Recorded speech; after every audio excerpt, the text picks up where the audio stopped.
আমি নবম এবং দশম শ্রেণীর একটি পরিসংখ্যানের অঙ্ক নিয়ে এসেছি। শুধু নবম দশম না, এটি সপ্তম থেকে দশম শ্রেণীর জন্যই।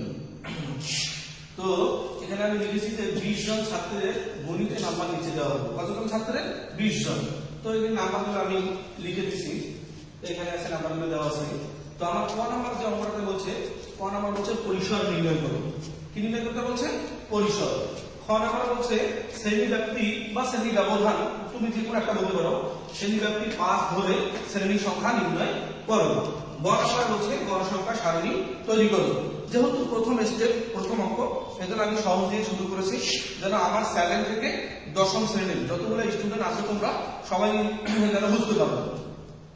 তো আমি এর আগের ভিডিওতে আমি বলে দিয়েছিলাম যে পরিসর নির্ণয় সূত্র, তারপর শ্রেণী সংখ্যা সূত্র, গড় সংখ্যা নির্দেশক সারণী তৈরি করতে বললে কয়টি কলাম হবে এবং কয়টি সারি হবে, সারি কার উপর ডিপেন্ড করবে, আমি সব এ টু জেড বলে দিয়েছিলাম।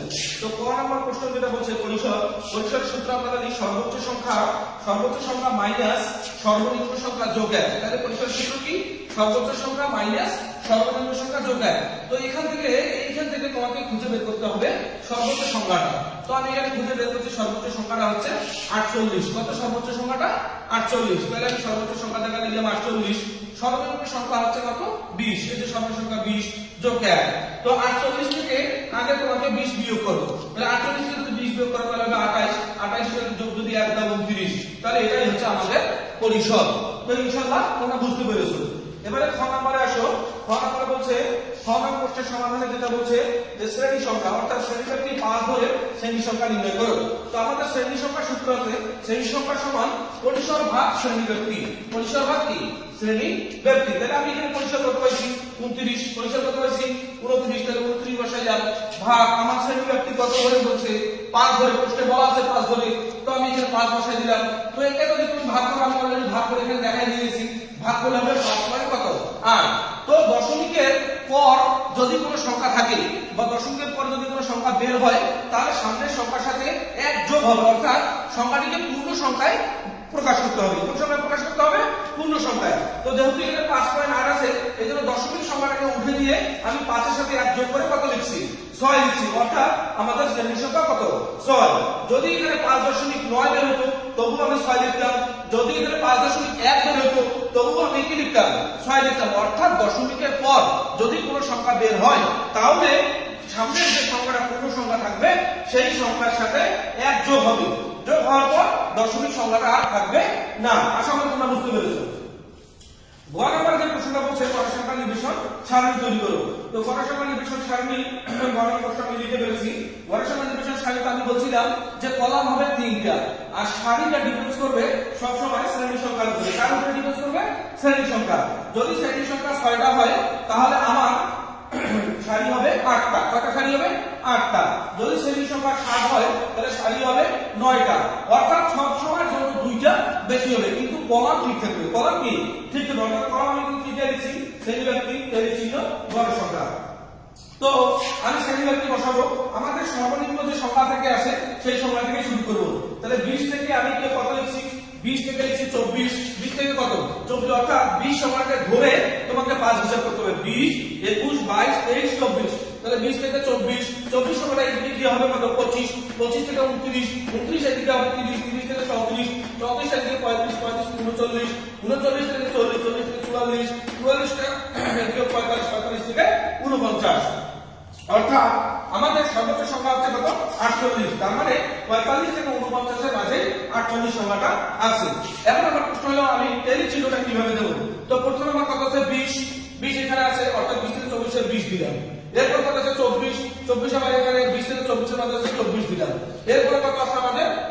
দেখো তো 44। তাহলে 44 টা কোথায় আছে? এই যে 40 থেকে 44 এর মাঝে আছে, অর্থাৎ এখানে আছে 40 থেকে 44। তার মানে এখানে একটা টালি দিলাম। এরপরে কত আছে? 48। তাহলে 48 টা কোথায় আছে? 45 থেকে 49 এর মাঝে আছে, এখানে আমি একটা টালি দিলাম। এরপরে 27 আছে, 27 কোথায়? 25 থেকে 29 এখানে আছে 27 সংখ্যাটা, এখানে একটা টালি দিলাম। এরপরে কত আছে? 30, 30 আমার এই যে 30 স্পষ্ট ভাবে বলা আছে, এখানে একটা টালি দিলাম। এরপরে 32, 30 থেকে 34 এর মাঝে 32 আছে, এখানে একটা দিলাম। এরপরে কত আছে? 34, 34 এখানে আছে, এখানে দিলাম। 38, 35 থেকে 39 আমি কিভাবে টেলি চিহ্নটা ব্যবহার করলাম। তো অনেক স্টুডেন্ট আছে যে যেটা তারা টেলি চিহ্ন ব্যবহারটা এভাবে করে যে 20 থেকে 24 এর মধ্যে কয়টা সংখ্যা আছে তারা এভাবে ঘুরে দেখে, এভাবে কিন্তু অনেক ক্ষেত্রে কি হয়, ভুল হয় বা মিস হয়ে যায় কোন একটা। এই জন্য তোমাকে চিন্তা করতে হবে 20 সংখ্যাটা কোথায় আছে, ব্যাস 20 সংখ্যাটা 20 থেকে 24 এখানে দিলাম। যেমন 45 কোথায় আছে, 45 তো 45 49 এখানে আছে, ব্যাস এখানে দিলাম। 46 কোথায় আছে, 45 49 এখানে, ব্যাস টেলি দিলাম। তাহলে তোমরা টেলি চিহ্নটা সহজে বুঝতে পারবা। তাহলে টেলি চিহ্ন দেওয়ার পরে এখানে 2 পাইলাম, এখানে 2 পাইলাম, এখানে 4, এখানে 2, এখানে 6, এখানে 4। তাহলে মোট আমি দেখলাম আমার মোট গড় সংখ্যা বের হইল 20। তার মানে কি আমার অঙ্কটা অ্যাপ্রোপ্রিয়েট, মানে কোনো ভুল নেই। তো তোমরা আশা করি বুঝতে পেরেছো কিভাবে টেলি চিহ্ন ব্যবহার হয়, কিভাবে পরিসর নির্ণয় করে, কিভাবে শ্রেণী সংখ্যা।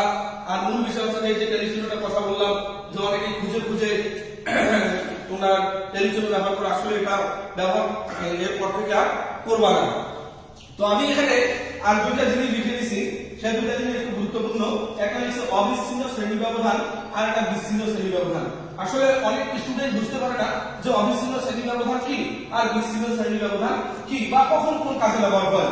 অবিচ্ছিন্ন শ্রেণী ব্যবধানটা হচ্ছে 10 থেকে 20 ও 20 থেকে 30 বা 30 থেকে 40, 40 থেকে 50, এটাকে বলে অবিচ্ছিন্ন শ্রেণী ব্যবধান।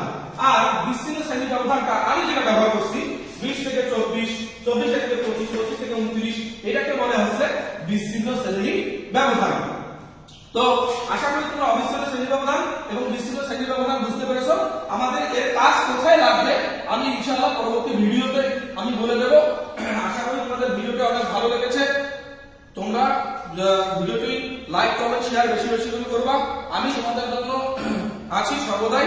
তোমরা ইনশাআল্লাহ আমার ভিডিও দেখে কমেন্ট বক্সে আমাকে জানাবা কেমন হলো আমার ভিডিওটি। ধন্যবাদ সবাইকে।